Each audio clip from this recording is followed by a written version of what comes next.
conférence. Les intervenants ne sont jamais neutres. Banalité. Le vendredi matin.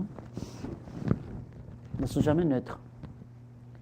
Ni d'un point de vue psychique, c'est ça doublement, neutralité doublement impossible, ni d'un point de vue psychique, ni d'un point de vue idéologique.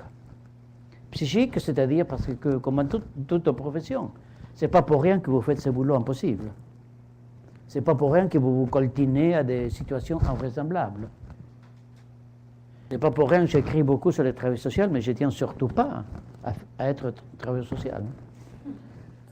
Je ne comprends pas qu'on puisse aimer ça. Non, c'est la provocation ignoble. Hein. Non, je comprends très bien. C'est à votre honneur d'ailleurs.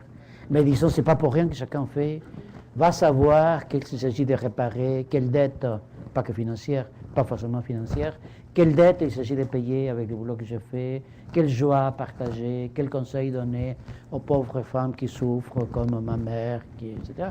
Vous voyez, c'est-à-dire, on fait ça, on fait ce boulot, mais évidemment, je ne suis pas en train de dénoncer quoi que ce soit, hein, ce serait tout à fait stupide. On fait ce boulot, le boulot que vous faites, vous le faites, d'après moi, vous le faites aussi pour le public. Vous le faites aussi pour les gens. Les mots-clés, c'est aussi. Mais le faites aussi pour vous, bien sûr. C'est qu'il n'y a rien d'honteux. C'est peut-être pour ça qu'on vous paye relativement mal, je trouve. Parce qu'on vous paye aussi à l'occasion de vous faire traiter par usagers interposés. Hein. Mais on va, à moins d'imaginer qu'on le laisse chez soi, à la maison ou à la salle d'attente, ces impressions, ces angoisses, ces joies, on va avec chez les gens. Pourquoi vous entêtez sur des situations? Pourquoi des situations qui vous inspirent une panique totale? Je ne supporte pas, disait une assistante sociale, je ne supporte pas les situations d'enfants battus, d'enfants abusés. Ça s'entend.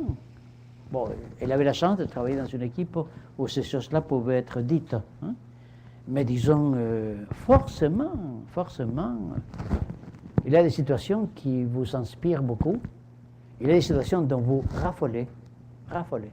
Il y a des situations que vous filez, telle une patate chaude, des situations que vous refilez aux chers collègues. Tiens, c'est un cas pour toi.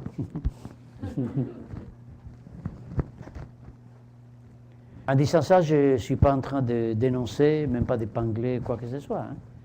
Je veux dire que l'intervenant est engagé dans l'action, qui est impliqué. Impliqué, d'un point de vue logique, il est impliqué. Impliqué psychiquement, mais aussi impliqué idéologiquement, c'est-à-dire, déjà dit, donc je peux le passer vite, impliqué idéologiquement parce que vous allez avec des valeurs de représentation, vous avez quelques idées, forcément, vous avez quelques idées, quelques référentiels dont vous pouvez ou pas être au courant, c'est un détail subjectif ça. Hein. Vous allez avec certains référentiels de qu'est-ce qu'une femme, qu'est-ce qu'un homme, pourquoi c'est un inconvénient qu'à 15 ans, la fillette dorme au lit de papa-maman, vous voyez. Vous avez moi aussi, hein, bien sûr, avec des idées, des référentiels, des normalités, d'anormalité, d'insertion sociale. Vous allez charger, très chargé. Les grands camions américains, en Europe, sont plus petits, mais les Américains sont bien plus explicites. Très, très grands camions qui ont un mal fou à tourner. Bon, et impossible neutralité des intervenants. Autant dire que le travail social, a deux sortes de clients. Vous voyez venir. Deux sortes de clients. La sorte numéro 2 s'appelle client. La sorte numéro 1 s'appelle travailleur social. Le travailleur social s'occupe de vous. Vous pourrez le remercier quand même. S'occupe de vous. C'est pour ça que vous savez, tellement de réunions, de synthèse, de coordination, etc.